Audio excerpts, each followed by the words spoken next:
First question is this. Do you support or oppose the special state fire prevention parcel fee? Well, that's a softball to me.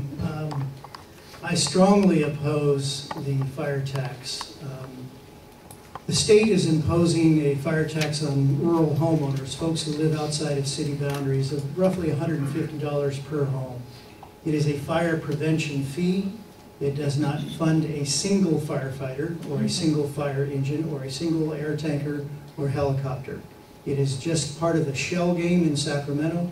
It was a bill that was introduced, never had a hearing, not a single public hearing, and was rammed through very, very quickly with no public input or debate. And so for California, 800,000 California homeowners are going to be hit with this tax. And it is just wrong. And I'm pleased to say I've led efforts up and down the state to repeal the tax and to fight the tax with the Howard Jarvis Taxpayers Association.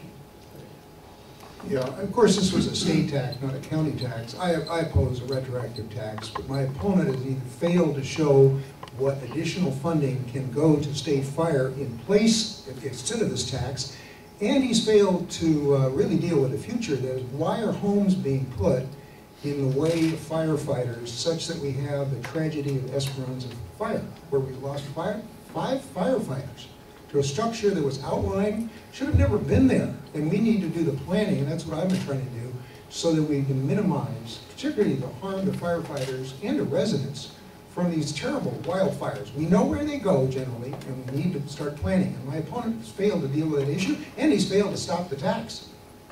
Mr. Jeffries, 30 seconds above. Yeah, I'm going to spend most of the night correcting the supervisor on his errors. One, I did lead the statewide effort to repeal the tax. Couldn't get it through because of partisan politics. Two, I actually did support Senator Kehoe's bill to limit the type of development and the settings of developments that occur in rural high fire zone areas. That was signed by the governor, so the statements you just heard from Mr. Buster were absolutely false. Mr. Buster, your rebuttal. Well, they haven't been implemented here. If on the county level, there's been no state standards set. I mean, this is very strange. After you lose 5 firefighters, you get absolute silence from the state. You don't get any proactive response from our state legislators to deal with the issue in the future. And I and other county officials, fire officials, had to sat on committees to try to work our way and try to find the areas where we could do the kind of proactive planning necessary to avoid these kind of tragedies in the future. Thank you.